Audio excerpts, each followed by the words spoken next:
Turning to the topic of abortion, Ms. Mastriano, this will start with you. The U.S. Supreme Court may overturn Roe versus Wade, leaving it up to the individual states. Right now in Pennsylvania, it is illegal to have an abortion after 24 weeks unless the life of the mother is in danger. You're all on the stage vocally pro-life. Mr. Mastriano, can you define your position, and would you support abortion exceptions for rape, incest, or the life of the mother? You have 60 seconds. So in 1776, when we had our Declaration of Independence right here in Pennsylvania, Philadelphia, where the light of liberty was lit, our founding fathers, with great vision, delineated that we have the right to life, liberty, and the pursuit of happiness.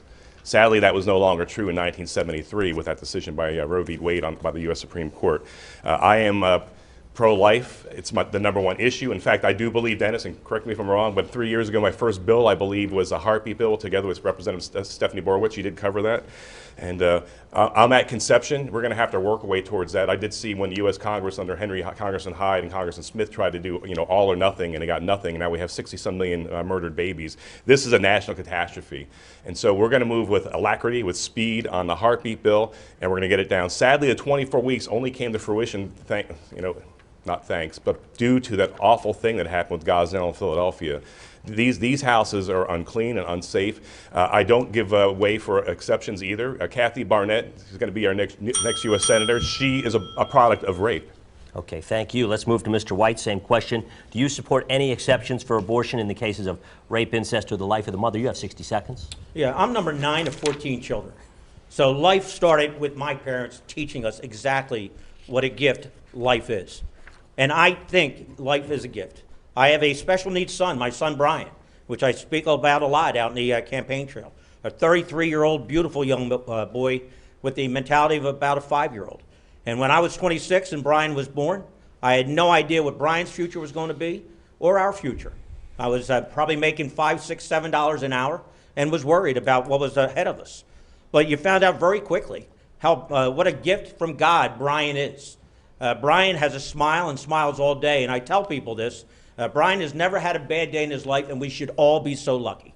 But you learn very quickly, in his smile, you can see the presence of God. So I believe every child is a gift. I believe the sanctity of life, and I would be a governor that would protect life. No exceptions? I would not have any exceptions. I would certainly work down to no exceptions at all. Thank you very much. Mr. McSwain, turning to you in 60 seconds. What is your stance on abortion? Do you support exceptions for rape, incest, or the life of the mother? I am strongly pro-life. I will be a pro-life governor. There will be seats at the table in my administration for pro-life voices. I've received the highest rating from the Pennsylvania Pro-Life Federation, for example, and I've received a lot of support from influential pro-life voices in the state, like, for example, Kathy Rapp, who is the leading pro-life voice in our state house today. So I am strongly pro-life. No exceptions? Even though I am strongly pro-life, I have stated very clearly during this campaign that I would provide exceptions for rape, incest, and for the life of the mother only. Okay, thank you. Mr. Barletta, 60 seconds. I have a 100% voting record, so my record is very clear. People can read it. I have a 100% voting record for life. I have been pro-life in every opportunity I have. As a governor, I would sign any bill that comes to my desk that would protect the life of the unborn, and I have made exceptions for rape, incest, and the life of the mother.